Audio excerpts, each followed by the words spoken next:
I'm Delta Work, and this is Very Delta. Today on the show, we have my mentor and icon, Fontasia L'Amour. We talk about sliding some skin and putting a dime in the jukebox. But first, do you want to see me go off? Because I think you want to see me go off. Oh. Mom!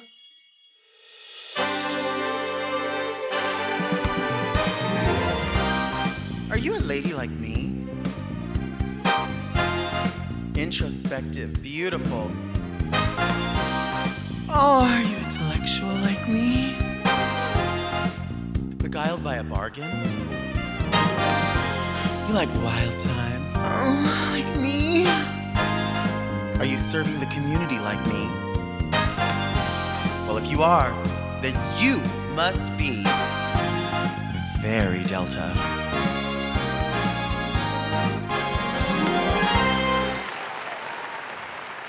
I'm Delta Work, and this is Very Delta, a luxury public access podcast and YouTube talk show where I look gorgeous, speak extemporaneously, and invite fascinating people to sit on the couch and get very Delta.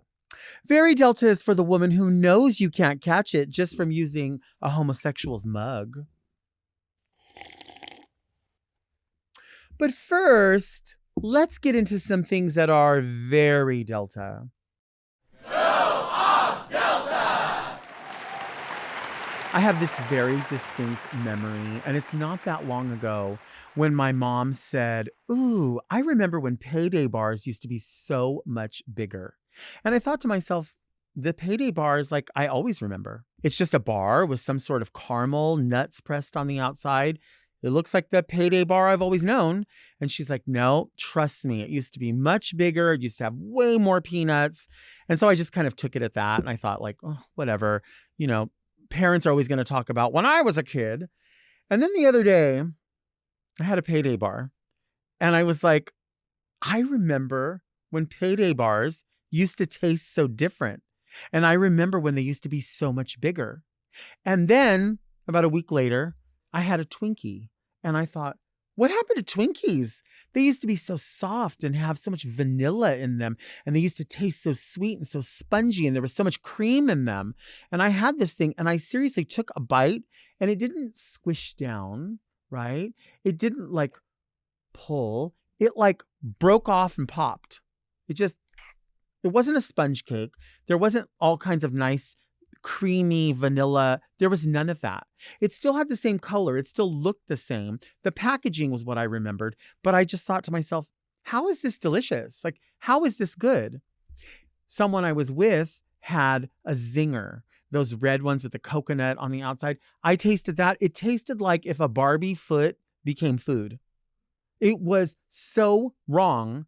And I thought to myself, what happened to snack food? Like, what happened to all of these things that, I mean, not me, but other people would eat them and then go, "Oh, this is so bad for me." I don't give a shit. I know it's bad for me. I'm still going to eat it. But I thought to myself, what happened to this stuff? And then I went back and I realized, everywhere we go, everything's more expensive. I get it. My mom says to me sometimes, "Oh, I remember when we used to get penny candies." You would go to the store and you would get penny candies. And then I thought, what do I remember as a kid? Well, I can remember when I was a kid and my mom smoked at the time. And she would write a note that would say like, "Gabriel can pick up a pack of cigarettes for me, Margaret from the apartment building." And I would go over to the little liquor store and I would say, "I have a note." And I can remember that cigarettes were like $2.73 a pack. The last time I was in New York, and this was many years ago, I remember somebody saying that a pack of cigarettes was $14 there and around $10 here. It just blows my mind because I never thought that quickly I would be in this sort of space where I'm looking back on stuff going, I remember when I was a kid, but I'm literally there. I feel like once upon a time, you could go to McDonald's or any fast food place with a $20 bill and 4 people could eat there. That's not the case anymore. You take 3 people through and it's going to be at least $45, at least. And listen, I'm not talking about just heavy hitters either. I'm talking about anybody that wants a combo. It is going to be $10 without upsizing the combo. And this idea of shrinkflation is what I'm talking about too, because I feel like with shrinkflation, recipes are changing, flavors are changing, not just the cost of things, of the new price and what you get. There was, I'm going to actually look at this piece of paper here. The fast food price increase, inflation from 2014 to 2024. And these are facts pulled directly from Finance Buzz. From 2014 to 2024, McDonald's prices have increased 100%. Popeyes 86%, Taco Bell 81%, Chipotle 75%, Wendy's 55%, Subway 39%. And with that, we see the amount of food change. I remember the first part of this was when McDonald's decided that documentary came out. We've talked about it before. They said like, oh, our food's unhealthy for people. We want to offer options for people. And I think that was a way in of saying like, well, we're going to reduce our sizes, but we're going to increase the cost because we have to pay our employees a living wage, which you should be doing. And you shouldn't be passing that cost off to your customers. I think you should be paying a living wage to your employees, but you should not pass that cost off to the customers at such a detrimental amount. You know what I'm saying? I mean, why can't some of these CEOs and everyone else take a little bit of this hit? Maybe they are in some way for them, but I don't think as significant as it is for us. I remember talking just recently about going to Carl's Jr. and their large soft drink is now dropped about 10 ounces in size, and it has stayed the same price. So what used to be $3.39 for about 40 ounces is now the same price, being called a large. So they just move the medium up in that way, and they still charge you the large price. This is happening everywhere. It's happening with cake mixes. Cake mixes have gone from, 15 ounces for a box of cake mix, all the way down to like 13 ounces for some brands. Betty Crocker, Duncan Hines, I don't know the exact ones, but it is significantly there and it's significantly different. So what happens in my mind is if you're changing the dry ingredients, but not changing the instructions on the wet ingredients, the taste of the food is going to change. So I'm going to make that cake and I'm going to go, wow, when I was a kid, this cake sure tasted a lot fluffier. Not even when I was a kid. When I was 45, the cake tasted a little fluffier. I'm 48, and now it seems just like a little more dense. Why is that? Well, because they took some of those dry ingredients out, and they're not telling you to compensate in any way. Like, hey, maybe buy 2 cake mixes, which are not that expensive to begin with. But get those 2 cake mixes and pour some of that cake mix into the other one, and then use those wet ingredients, and you're going to remember that flavor. The flavors change. I had Pringles the other day. What happened to Pringles? Pringles used to be so fucking good. Pringles were that original chip, kind of like a Dorito, where you would like fish around and there would be some that had so much color powder on them that you would lick it off and you would go, ooh, I can taste the cheddar cheese on this. I can taste the sour cream and cheese. Now you look at those Pringles, which have gone down in can size from like here to here, right? So about that much chips is gone. And some people go, oh, it's better for you. Stop looking at the bright side. I want to look at the real side. You're cheating people out of the product. Wasn't so long ago, even bacon was down to like 9 ounces, or we're selling a 12-ounce package of bacon that looks just like the pound of bacon, but that little piece is off of there. And you don't think about it because you're like, I've always grabbed bacon.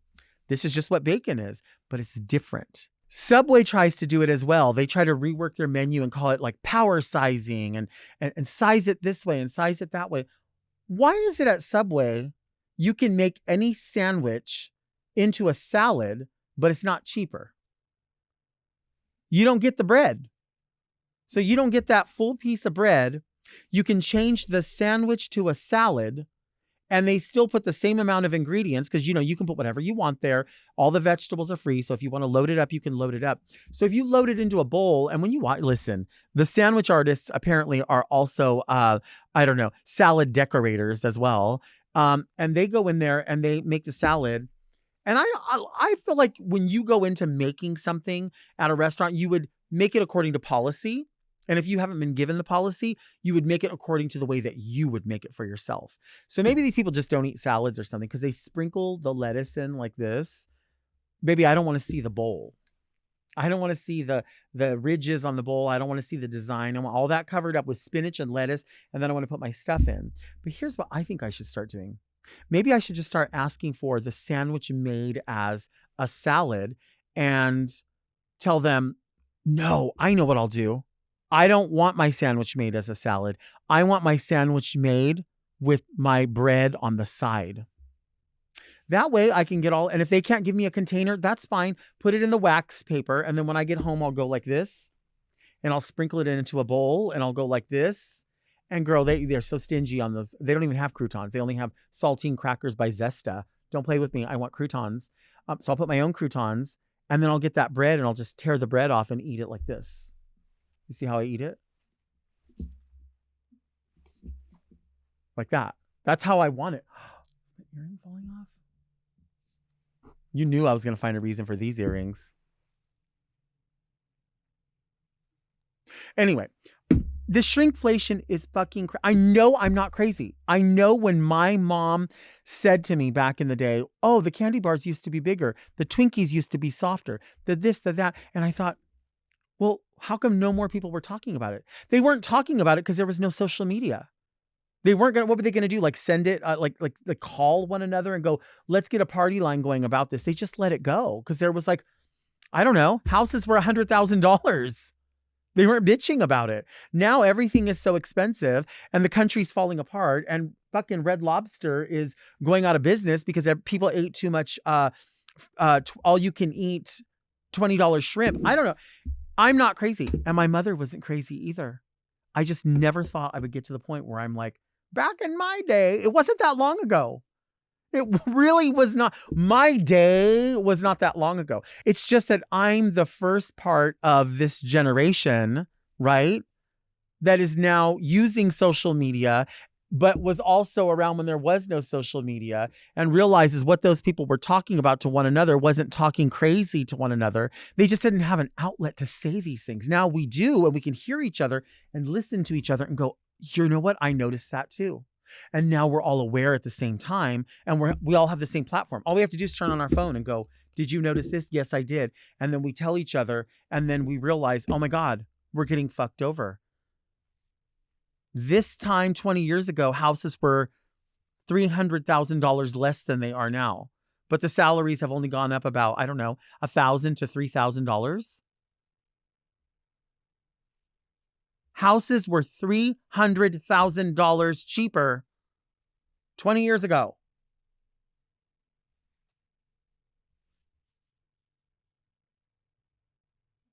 Where's everybody supposed to live? Where's everyone? They say, you know what they say? Oh, cook at home. It's cheaper. No, it's not. How is it cheaper? I mean, yeah, if you eat a bologna sandwich at home, of course it's cheaper. You know what I'm saying? You're not going to get as many STDs if you don't have sex, but we're going to have sex. Well, don't wear perfume. Just be natural. Okay, well, if that works for you, but I want to wear perfume. That doesn't really go together, but it's still a thing. You know what I'm saying. You get what I'm saying. Do you want to see me take a break? Because I think you want to see me take a break. I want to take a break. Damn.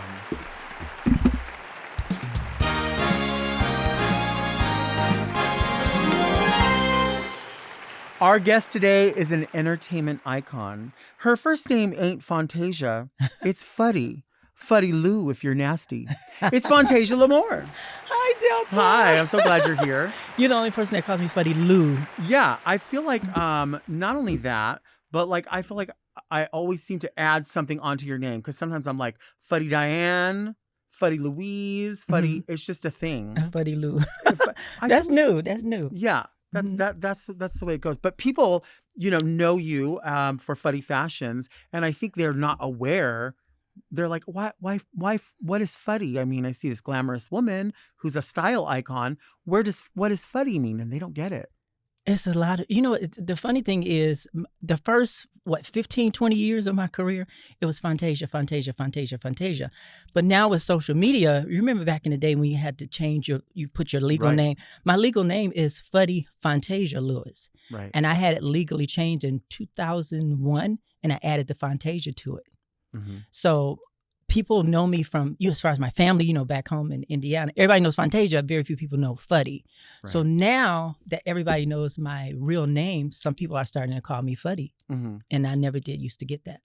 Yeah, totally. I feel like you are one of the first people that I ever knew in doing drag shows who performed as a drag entertainer, but also worked professionally in costume and wardrobe design. Mm-hmm. And a lot of people say like, oh, I make costumes, but I don't think you just make costumes. You make wardrobe, you make red carpet. Tell us about that. Well, I was very fortunate to work a little over 8 years on and off for a fashion designer in Woodland Hills by the name of Linda Stokes. Mm-hmm.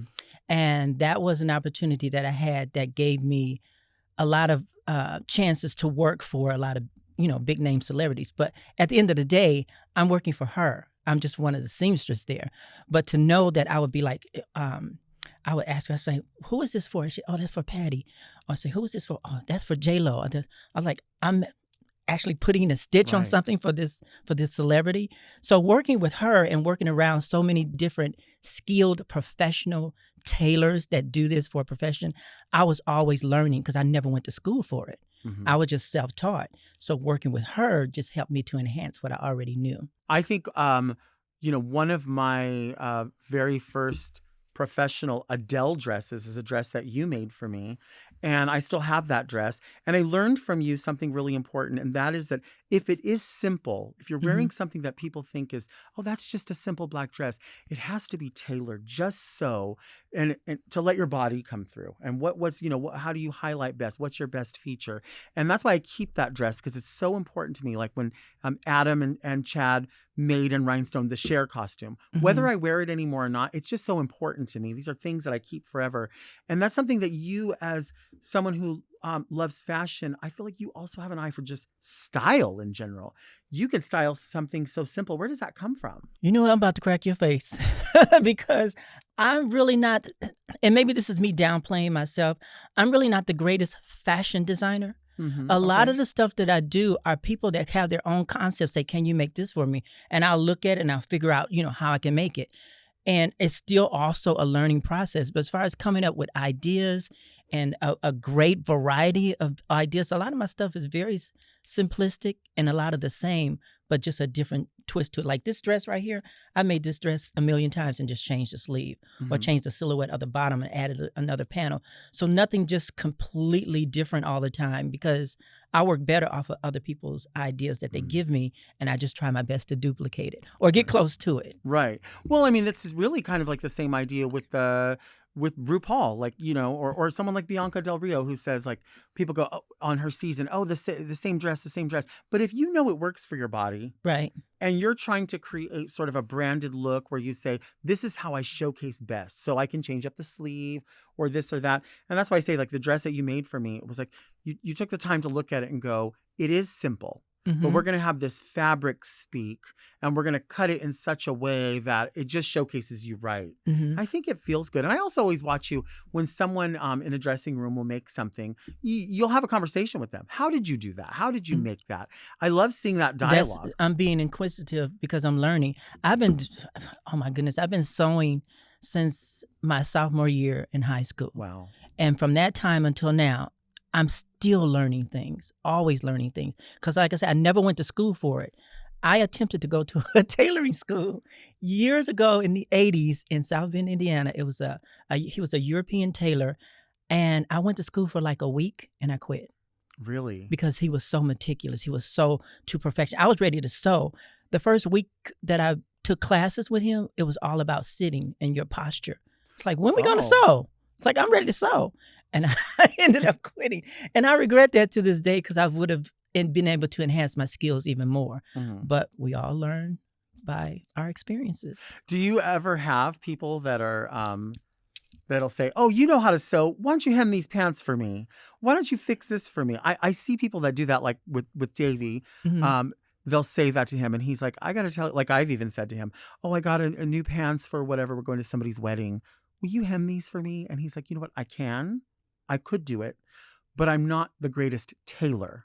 And tailoring and sewing a stretch dress are two different things. He's like, they're different theories. I never went to school for that. Exactly. That's one of the reasons why I really don't do a lot of men's suits, I can take a pattern of a suit, and this is not a store-bought pattern. When I say pattern, I mean going to like a thrift store or a Goodwill and getting a man's double-breasted jacket, taking it apart and utilizing that as a pattern. That's how I do patterns. Right. But I don't prefer to do men's clothing as far as suits, because it does involve a whole lot of detail and tailoring and the important things that other people take for granted that they think they're not supposed to do. Right. The interfacing, the stitching, the inside work of a man's suit would really, really gag you. When you take it apart, you'll see and you'll know. Yeah, there's so many pieces to it. Mm-hmm. And if you screw up one piece and you're like, oh, it's still half an inch this way, everything has to come back apart. It's just, it's its own thing. That's why you have to go to somebody who does that. Who knows what they're doing. Exactly. Yeah. Exactly.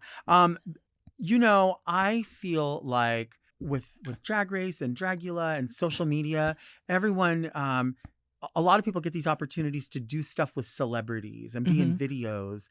But there's a lot of people who have done those things, but because social media wasn't as strong as it is now, not everybody remembers, and they don't think to Google it, that there were a lot of people who put those footprints down before other people did. And it's exciting to go back and go, wait, is that so-and-so that I'm looking at? A lot of things like someone like Kelly Mantle or Willem, even before Drag Race, but yourself as well. Yeah. Beyonce runs the world, as we know. But you were very much a part of Beyonce's early career. Yeah, I was a feature, I guess you would call it a feature model in Bills, Bills, Bills. Right. Which was an opportunity that was just granted in my hand the day of. I got a call from Jasmine. Uh-huh. And apparently she was unable to do it. And it was a very, very last minute thing. And now, don't quote me on this, but I heard that it was offered to RuPaul. Okay. And RuPaul contacted Jasmine. Jasmine's like, oh, I know somebody. So they called me. And they needed somebody camera ready. If you really pay attention to that video, my part didn't make no sense. As a professional director, when you look at that video, Bills, Bills, Bills, and you really analyze and dissect it, you'd be like, this don't work with this. But you were in there. I was in there and I enjoyed it. But after the fact, when I look back, I was like, you know what? They're right. It really doesn't fit. But there was a whole lot more that I did. But, with editing, a lot of it was taken out. Right. So it ended up being just a short clip cameo. So I'm very, very proud of it. Yeah, it was fierce. But also, I remember Sparks because I remember a time when TV, there were so many great comedy shows. There were so many great shows that maybe only lasted a couple of seasons that people go, oh, remember this? But you had to be there at that time to remember those shows. Yeah. But Sparks was sickening. That was a really, really sickening role. What was the difference between being like in the music video versus being in a TV show? Oh, my goodness. The difference in being in the TV show is like I had to go to table readings.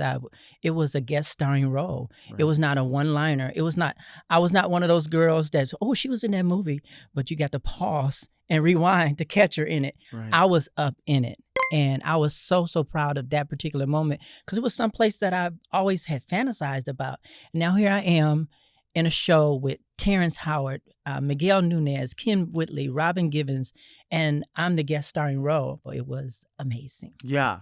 And I think about, we've had other people here that have done a multitude of things that not everybody that's being celebrated right now on social media has done. And they did them before or really without social media. And I'm talking about the fact that not only are you an entertainer in shows, but you're also a multi-crown holding, title holding pageant winner, pageant participant, pageant supporter, pageant promoter. You've also been, again, into television shows and music videos that had nothing to do with having a national platform. They just had to do with what most people had once upon a time, which was a recommendation from somebody who was just as good. And you have this depth to you that people who know you as somebody who's very glamorous and very elegant and on time and professional don't realize that there's so much that leads up to that. It is. Right? It's a whole lot. I owe so much to the pageant arena for my career. I think, and I'm just guessing, maybe anywhere between 25 to 27 years of just pageantry for me. And that was the bulk of the beginning of my career in this industry. You know, we all started off in that one show. You remember that one show that we did? We won the contest. Right. And we got bit by the drag bug, and all of a sudden, I've done that too. Right. But the biggest part of my career was really, really evolved around the whole pageant arena. And for the most part, it was evolved around the continental pageantry system. And then I branched off into other things. I've been fortunate to be a part of the Westland pageantry system and reigning right now as Glamorous Legends, which is a new division of glamorous pageantry that they just added. So a multitude of things that are under my belt in the world of pageantry. I just owe my whole career to that. I love that. I love that. Let's take a break.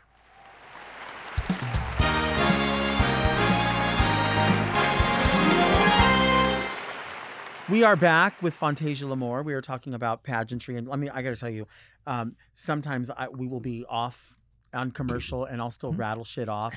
So you're into pageantry, we'll say 3 decades. I mean, it is 3 decades, well into 3 decades. How do you think the face of pageantry has changed? Does it just change within its own pageant, or is there something that happens to the whole systems across the board? Oh, that's a very difficult question to answer because there's so many pageants. I like the fact that there is a handful of pageants that have a great reputation, that have been around for a long time, and that are considered national. But, you know, it's just so many of them. And I don't think much has changed other than the participants and the contestants evolving themselves. Okay, that makes sense. Yeah. Now, when I first started working with Dreamgirls, it was like early 2000, 2001, something like that. And of course, you had been there for years and years. How long have you worked with Dreamgirls? So officially, let me say this out loud, especially to Chad Michaels, that I've been with the Dreamgirls since 1996. Wow. You still actively, obviously, are a full-time cast member of Dreamgirls. Yes. You participate in Yes, all I of the am. shows. How do you think that's changed with the social media and with just different people coming in? And I like the recognition that is getting now, and the platforms that it's on. I think it's extremely important. Like, for example, now Dreamgirls has an Instagram. Right. So that's what's really, really helping it to grow even more. But the popularity of it just stands on its own. It was the longest running drag show in Southern California for years. And to be a part of that, it's like, you the shit if you're a dream girl. Right. It's just as simple as that.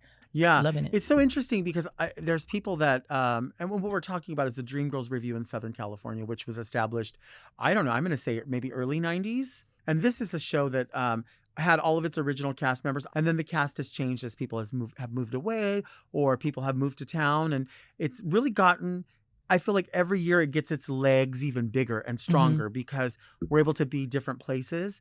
Right. And I can remember when I first started doing Dreamgirls was at Ripples. And I remember I was so nervous. And then one day Chad was just like, you could come in, you could do something.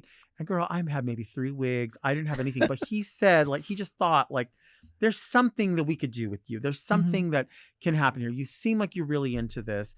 And I can just remember at that time, all of my mentors at that time, and still to this day, are you, LaDonna, Chad Michaels, Marilyn, Hunter, and many of those people, Kiwi, are not with us anymore because there was a chunk of time at Dreamgirls where we lost a lot of people very consistently, very fast, very tragically. Yeah. And it's part of our Dreamgirl history that is such a sad, sad time, especially considering how powerful all of those people were. And I can remember when Marilyn left was around the time when I was just coming in, and I remember people saying, she's not Marilyn, she'll never be Marilyn. And I remember thinking they had such a love for her, and I thought, I'm never going to replace her. That's not what I'm here for. They're just bringing me up in here because they know that we're going to keep strengthening everybody. Everyone's got to get a chance in here. So it's so rich. And like, even though, you know, I'm too fucking lazy to get in my car and drive all the way to San Diego because I'm a old biddy,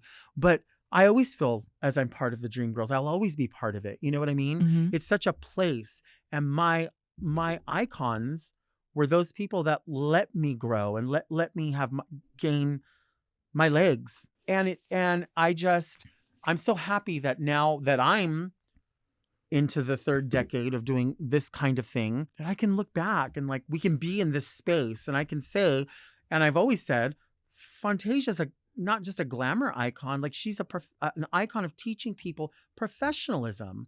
And that's just what you do.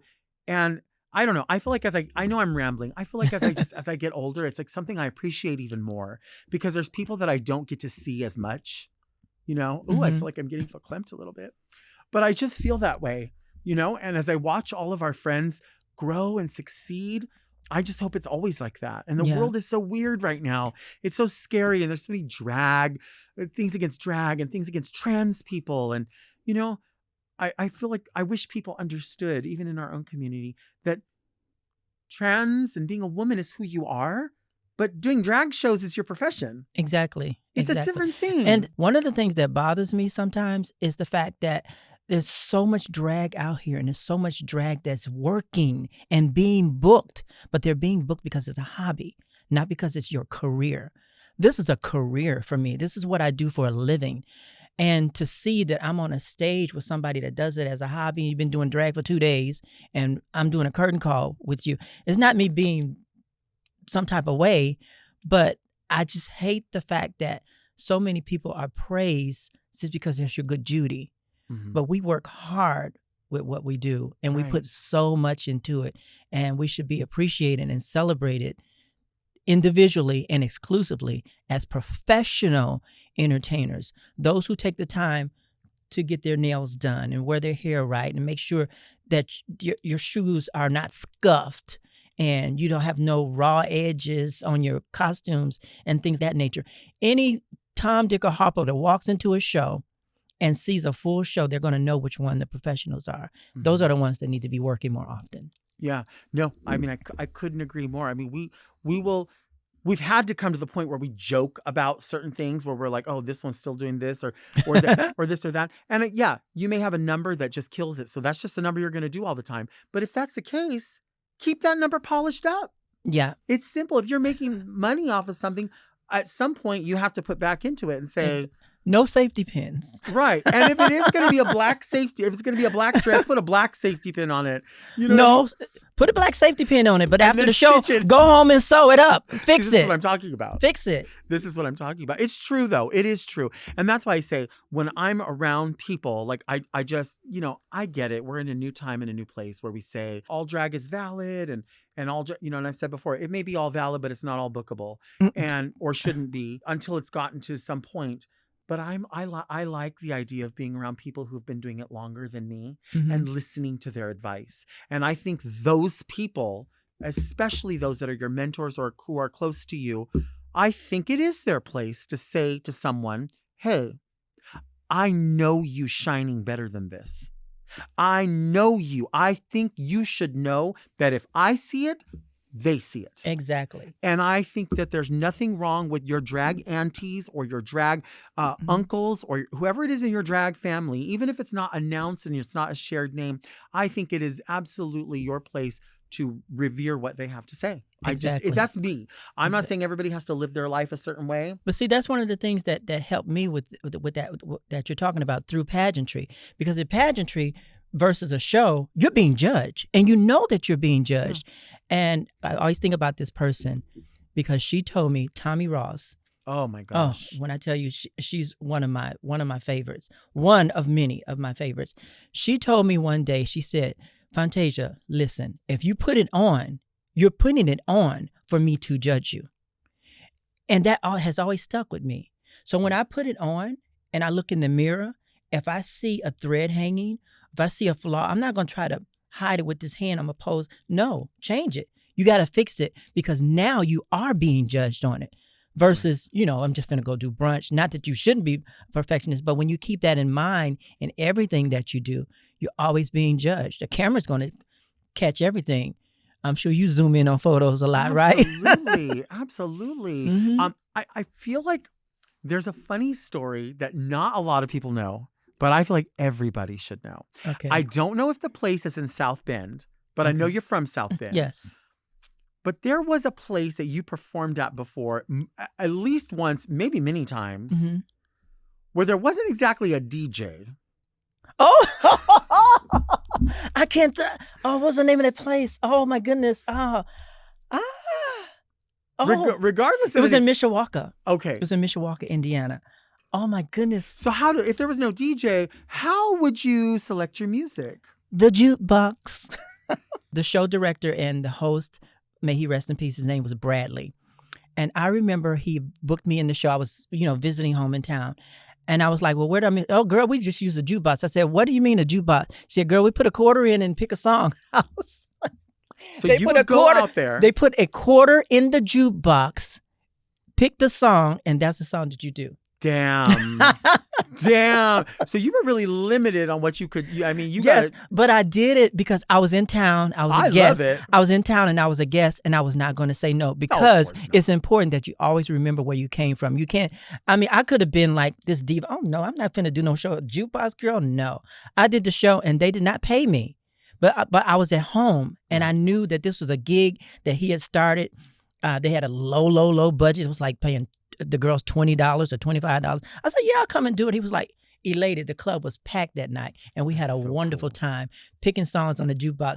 But the funniest time for me was hearing that quarter fall. Right. I loved it. Yeah. I love that. Well, and it kind of goes back to that thing where a lot of times people will say, people that maybe have not been around drag entertainers or dressing rooms, they'll say, oh, this might not be good for you. Or you maybe you're used to better than this. And Vanity Halston used to say this thing all the time, girl, I'm not above it, so I'll get below it. Because the reality is, yeah, I've gotten ready in plenty of alleys because I like to work. Mm-hmm. And if that's what it is, that's what it is. Some places would say, and it means the world when they're like, if we had more, we will give you more. And I know that. I know that they would. But there are places that will take advantage. You know what I mean? There's just so many situations. I'm not going to name this place. But I'm not going to name this place, but I'm going to say it was in St. Louis, Missouri. Okay. And baby, when I tell you, that was the one place I was like, I was this close to saying, oh, hell no. What was the tea? Baby, the ceiling was caving in. Wow. That's how bad it was. You seen Saw? Yeah. No exaggeration. The bathroom was like a scene from Saw. And they were dead ass serious. This spot right here, I'm going to tell you, Delta would walk in and be like, oh no, girl. I promise you would be out. You wouldn't do it. Well, you ain't gonna do this one. No, I've said this before, and I think it's a character flaw in me. But my close friends will always say, like, she's not gonna. She won't. She'll leave. Mm-hmm. She'll leave. And because they've known me, they're like, where did she go? She got in her car and she drove home. Mm-hmm. Why? She just didn't do it. And I don't think I'm not flexing it. I know it's a character flaw in me. Well, with me personally, a lot of times, I've settled for the low end gigs because I'm in the city for something else. Sure. And every little thing that you do is going to promote that. So for me, I'll take those gigs. We're going to talk about it. But it's very rare for me to turn anything down, especially if I'm already in this city. Let me go down here. They only going to pay you $50. Girl, they paying Fontasia. Yeah, I'm going to get that $50. Right. Because while I'm there, let them know, hey, I'll be here tomorrow, so on and so forth. So, yeah. I remember, do you remember when we did a fundraiser for Hunter at the Boom Boom Room? And we used to get ready, or we used to perform on the pool table. They would just put a board on it, and we would go up and we would perform. And Boom Boom was so fun. It had its own. It was right on the beach, and there was a baby. But that tape, just the thought of knowing that we performed on, it was 2 pool tables put together with a board on pool tables. Yeah, baby. Yeah. And they had that night. The nightclub was there, but then down the hill, you could get like a room if you wanted to. Mm-hmm. And some of the girls that were fast and loose would be like, "Oh, I'm staying. I'm gonna get a little room." And we're like, "Okay, girl," and do some other things. She's very honest about it. It was a different time. Uh-huh. But I remember we were doing that fundraiser, and people were tipping, and all this money was going to our friend who was in the hospital at the time. And I remember that one girl was sitting there, and she like got her foot, started kicking money under her chair. And she went under here and she took it, put it in her purse, and she got up and left. And we're up there, and I look at LaDonna, and they were like, she's taking money. That girl's taking money. And LaDonna's like, oh. And we were like, that bitch just took the fucking donations. LaDonna flew off that thing. Now, I wasn't going to jump off, but I was like, you better go. LaDonna jumped off, and she ran down the fucking boulevard out the club in full drag in LaDonna thigh-high boots. And, she used to use the fake pussy and fake titties and shit.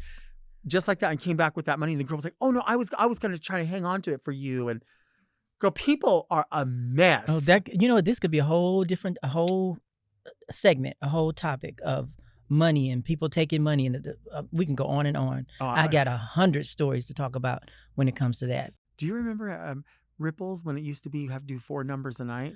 Fuck. We did that? 4 numbers. We really did, didn't we? We did. Do you remember some of the things I remember is that little tiny window where you would have to put your music in that little tiny hole, and the girls would have to pass it all the way down. You talking about the cassettes? We would turn our music in with a cassette and spin it with an eraser 1, right. 2. And my music's cued. Okay. We would have to have a basket, and I can remember going into CDs. I was like, "What is that technology?" Now, who would ever have a CD?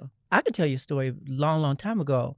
Oh my goodness. It was in Phoenix, Arizona. Miss Thing came in with an LP. Stop it. She came in with an LP. She was dressed as Diana Ross. I don't remember her name at all, but it was such a gag to me that she came in. And then this was during the time that we had cassettes, but she came in with an album. Okay. And they asked her what was she going to do. She said, she handed her the album. She said, I'm going to do cut 2. Cut 2. She said, cut 2. Cut 2. You know what's funny that you say that is I can remember turning in cassettes, but I feel like back then I wasn't really doing mixes. I was just doing like a song. So I would, get that cassette, put them on the double deck, and we would record from one to the other, like on a boombox, right? And you press pause to add the next song, but you had to turn it just a teeny weeny bit and then add the next song. Would you make your mix? I tried it once or twice. For what? Samantha Fox. Naughty Girls Need Love Too. Yes. Yes. And then it went into something else. And I just remember taking the eraser of a pencil to turn it.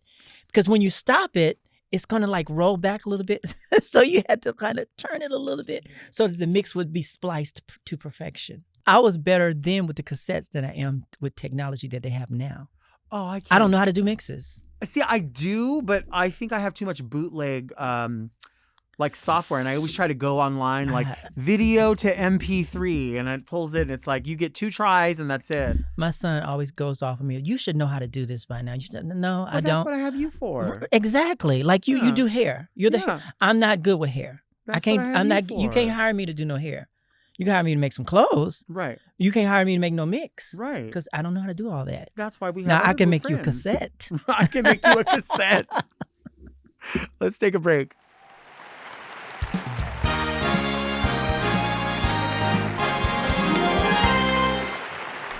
We are back. Just, shooting the shit with Fontasia about a little bit of everything.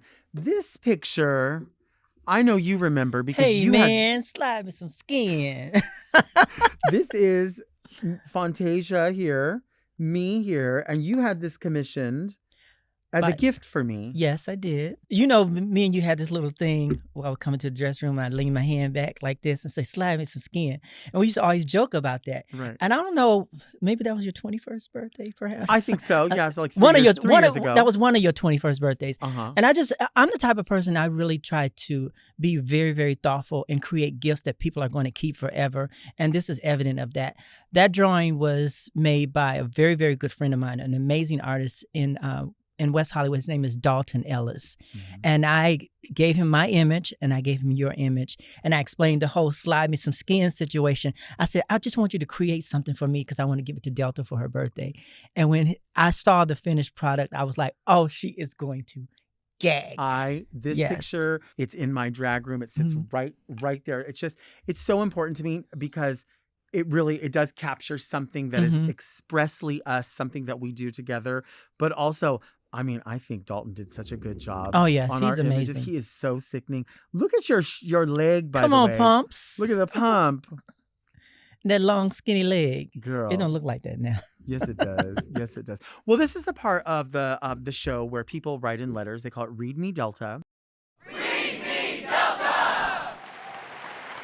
Dear Delta and fantastic guest, my best friend is consistently extremely late to meet up with me. One time he was 45 minutes late to dinner, and just this past weekend he was 25 minutes late to meet me for lunch.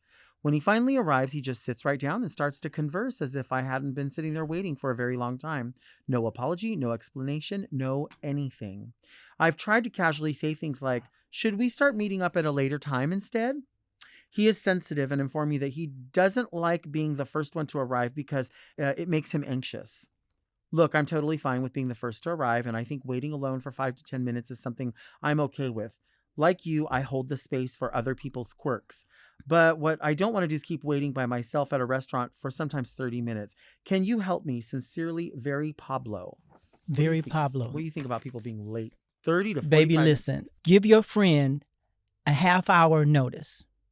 Don't tell them the exact time. If you want to meet him at 9:30, you tell him we're going to meet at 9 o'clock. That's good. Let him get there and be like, oh, I'm sorry, I'm a little late. And give him a kind of slightly taste of his own medicine, but you're still on time. Right. So give him, I would say a half hour. Now, if this is a person that's obviously consistent with being late all the time, hell, give him an hour. Yeah, I love that. Don't stress yourself out with knowing that if you see that this is a pattern, it's not going to change. Mm-hmm. It's time for you to change it. So if you want to meet at 9 o'clock, schedule it at 8. Right. We all only have 24 hours in a day. And I'm just saying, maybe your friend was going to meet up and said, I really only have an hour for lunch. Mm-hmm. And the reason we're having it here is because I was also going to go run over here and go talk to this person and that person. So you do have to realize that, when you do that, you are wasting someone else's time. And it's simple. You could just say if you reach out to one another and you're like, hey, I'm having a bit of a delay. No big deal. No big deal. I'll wait for you all day. Mm-hmm. If it's just a communication of a thing like life is happening. It happens to all of us. It's not that big of a deal. It's not an insult and it's not an intention upon wasting someone's time. But when you know that you're just saying like, well, I would be more comfortable if I came late. Oh, babe. You better Show quit. some accountability and just at least inform them, give them some communication. I mean, maybe you two are very close and we're very close. I know Fontasia and you know your friend, but your friend is telling you, oh, I didn't come because my car broke down. I didn't come because I couldn't find an Uber. I didn't come because of these things. I just came because I was anxious about coming to eat lunch. I mean, I hold the space. I know we all got problems. Like you say, shit girl, please. Shit girl, please. We all have problems. Greetings, Delta, an effervescent guest. I was born in 1998, possibly the last generation to not have an iPad in my hands from birth, but not far off. I find myself feeling what I call existential FOMO for the queer scene of the 80s and 90s. And of course, anybody listening, if you don't know what FOMO is, existential FOMO is fear of missing out, right? Like when someone goes to a party and you're like, oh, I should have gone. It's that fear of missing out. You have to go everywhere. So that's what they're saying. And so they have an existential FOMO for the queer scene of the 80s and 90s. At that time, though, I know it was such a deeply traumatic time with the way the government and public opinion sought to quietly destroy all that the queer community had. That being said, I want to know, what is your read on the queer youth of today? What are you satisfied or dissatisfied about in the present landscape for young LGBTQ plus folks? And perhaps most importantly, how can my generation better connect with yours and other queer elders? Much love, Very Ed. That's a big question. That's a great question, but it's a heavy question. And it's not so heavy to me because Really? you're not missing out on anything because we're here. Yeah. Those that were there during that time are the ones that have paved the way and still remember those things that we share with you now. And we're lucky because many of the people from our generation, and again, I don't feel like it's preaching, just saying there's a lot of people from our generation that didn't make it here. That didn't make it here for a lot of reasons. And we are standing on the shoulders of a lot of people who fucking died because the government refused to see them and refused to acknowledge them and were disgusted by them. And we're where we are now. It's still happening. It's still happening. And we can't say, well, you guys have new technology, so it's your job to do that. And we understand this from here. We have to do it together. We have to understand each other, see each other, but stop playing this thing where it's like fighting these little battles with one another when we should be focused on the war against us. I can say all day long, and I feel like people do say all day long when they watch Drag Race or something and they quote people from Drag Race or they quote people from Paris is Burning and they're like, I know the experience because I watched it. And it's like, no, you don't. No. And just because I was on Drag Race doesn't mean that I understand the experience of the ballroom scene or trans people in the late 80s, early 90s happening in New York, I couldn't possibly know. But I can hold the space for it and say, it's your job to keep talking about it. Don't ever stop talking about it. It's so important. So the short of it, he's not missing out on anything. You are not missing out. Nothing. There's, you know what I say too, like in just a fun way. I do feel like because of apps, people lose that sort of ability to walk up to somebody at a club and be like, hi, my name's Steven. I saw you from across the bar and I just want to come say hi. I think you're really cute, and or whatever it is. Because now you just get on the app and you're like, I need somebody over 6'3". You better not be over 210 at 6'3", because that's a football build to me. I want brown hair. How much you make? Da, da, da, da. And then you set your phone down and you get your drink and you go, let me wait for it to click. And if it doesn't click, well, then I guess I'm going home. So I remember once upon a time before that, it was like you had to cruise authentically. You had to really be yourself. And that's why there was a time when you would say like, guess what I did last night, girl? After you left the bar, I ended up going home with that cowboy. Cowboy, that's not your type. It is now. I didn't know it was, but I had a good time. Or somebody else would say like, that little dancer guy? Dancer guy? You don't ever like guys like that. I know, but we were just talking and like, I had no idea. I think I fell in love. Wow. It was so different at that time, right? Thank you for being here. Oh, you're welcome. Thank you for having me. I swear when I hate saying when my friends are here, because I feel like everybody that comes here is a friend. But when it's somebody that I've known for so long and somebody who knows me. Our friendship is like family though. It is. And that's why I say when it's somebody who knows me at my absolute worst, somebody who's seen me respond to situations and go, wow, I never expected you to respond that way. I'm disappointed in you. I'm saddened by you. But when they know that and they've seen that, but they only champion my best, they would never go up to somebody and go, well, actually, what you should know about Delta is one time this happened and I was disappointed. They would never. I have friends that come here that know those things. And I think those are the people that I would cherish and always put on a pedestal because they think, I know the real you. I know how you respond. I know what hurts your feelings that you say doesn't hurt your feelings. I get it, but I'm always going to keep you on a pedestal. It's like, I'm always going to keep those people on a pedestal. Like it's just impeccable to me. You're impeccable to me. I love you. And I love you more. Thank you. This is sick. This is good. This is what gives me cred is that I know people, not just people on TV. Fontasia knows what I do. Thank you so much for listening and watching Very Delta. Our show comes out every Monday. Subscribe to Mom Podcast YouTube channel and turn on the notifications so you never miss an episode. Search for Very Delta on your favorite podcast apps to listen to the audio-only version if you can't take all the beauty of the visual that we have today. You can also sign up for premium offerings on Mom Plus Gold by visiting Mom Podcast Plus, where you get weekly episodes of more Very Delta. Don't forget to send your questions to readmedelta@gmail.com. You can follow me on Instagram at DeltaWork. And where can people find you on social media? On Instagram, you can find me under Simply Fontasia. And on Facebook, you can find me under Fontasia Fuddy Lewis. Fontasia Fuddy Lewis. That's where you can find her. We will see you right here next week. And until then, keep things very Delta.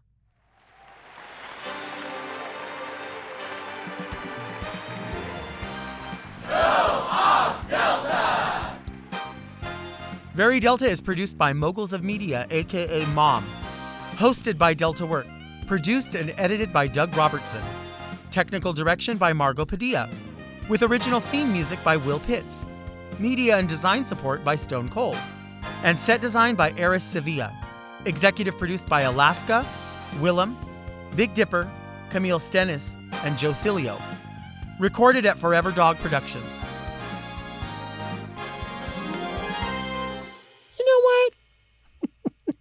I only like ice cream cake. Mom! To listen to Very Delta ad-free, one day early, and to get access to more Very Delta and all of Mom Podcast's premium content, check out Mom Plus Gold at mompodcast.plus.